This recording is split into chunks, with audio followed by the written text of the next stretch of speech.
if Abe Kahan offered them 50,000 a year, yeah. Yeah, but no, Babe Con wasn't offering. Yeah. John, you want us to come and sit here? Because you won't be, or you come. Could you sort of back up and start there again? Because that was leading us into, I thought, a very interesting territory. And we'll use the song, obviously, at some point in our soundtrack, so it will figure. Vilna, okay. You want to wait for, we're Just loading a new tape in. set over there. You Okay. set? Okay. Sorry. You know, a lot of the songs about Vilna, like Vilna, Stadt von Geist und Tmimes, Vilna, Jiddischlech Vertracht, wo es murmeln stille Tfilis, stille Seudes in der Nacht, Vilna song of Vilna city of spirit and quiet simplicity. Tmimis is a hard word to translate, but sort of a quiet simplicity. Vilna, lost in Jewish thought, Jiddischlech Vertracht. If you say someone is Vertracht, my parents always used to say that about me. I'm somewhere else. I'm not here. I'm absent-minded. But so many of the songs and poems about Vilna have these words, quiet, old, soft. You don't hear words like noisy and brash and sprawling attached to Vilna. One Jewish writer, Shmari Levin, went to Vilna and compared being in the Vilna Schulhof, the synagogue court, to being in the Oxford colleges. That even if an Englishman doesn't live in Oxford, the quiet and the splendor and the majesty of the Oxford colleges has a certain hold on his soul. And Shmari Levin called Vilna the Oxford of the Jewish people. I like to think that Oxford was the Vilna of England.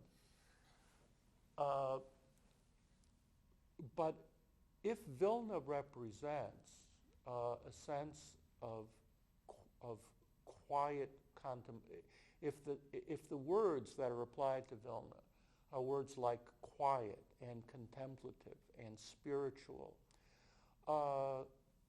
aren't we talking about a city or a community that we want to hang on to kind of counterbalance the discord and the disharmony that we encounter in our lives, that Jews have encountered in their history, in their experience?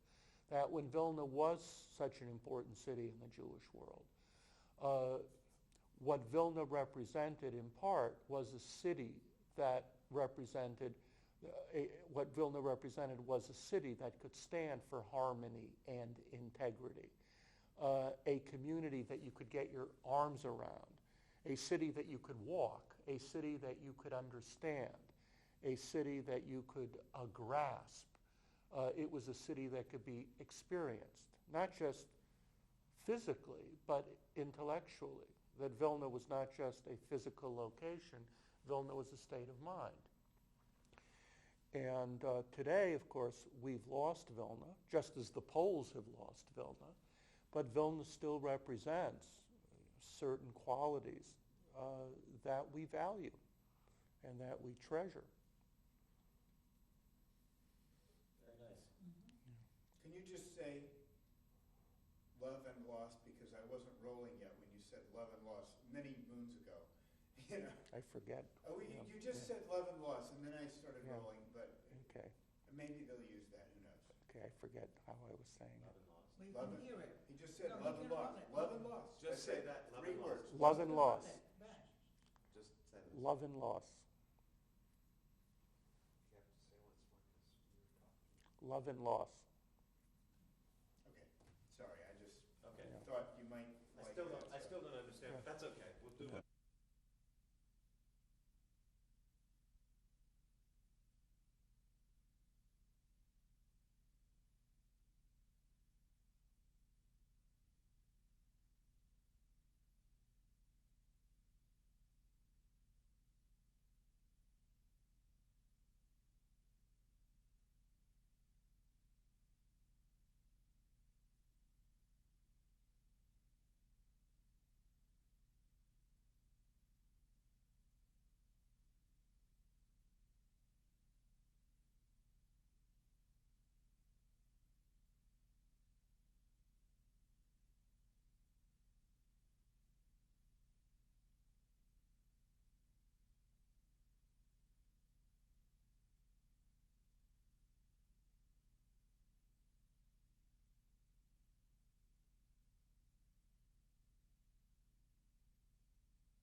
because I think that. It's sort of the noblesse oblige Yeah. element of this package, right? Okay, are we rolling? Yes. Mix was the fact that much of the Vilna elite really was educated in the traditions of the Russian intelligentsia. When we think of the Russian intelligentsia, we think of revolutionaries, we think of Lenin, we think of Trotsky. But the Russian intelligentsia was not just revolutionary and Bolshevik. It was a group of people that lived by a very strict moral code, that judged individuals by their willingness to subordinate their individual agendas for the common good. This moral code stressed service to the people, that you fell short as an individual if you didn't repay your debt to the people. Sometimes this went too far. Sometimes you could argue that this self-abnegation held Russia back. Be that as it may, in Vilna you had a coming together of this Litvak Jewish tradition of communal responsibility and the tradition of the Russian intelligentsia, where an individual had to serve the community but also respect culture, that money wasn't enough, and that this culture was something rich, it was something important, it was something creative.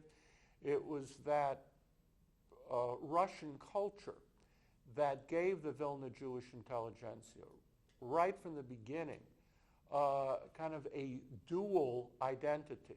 One identity rooted in the Litvak Jewish heritage, but another rooted in that great tradition of European culture, i.e. Russian culture. Which was, and if you think about it, the leaders were that, but. University, he was an Well, I don't mean autodidact. in terms of the intelligentsia, but in terms of optimism, in terms of... Well, he was just he was something else. He was just a fanatic when it came to Yiddish. I wrote a Yiddish article on Zalman Raisin. It appeared in the Evo Blätter. Uh-oh, don't Yeah. let Michael Astor read it. Better not. Yeah. 'Cause I mean, the one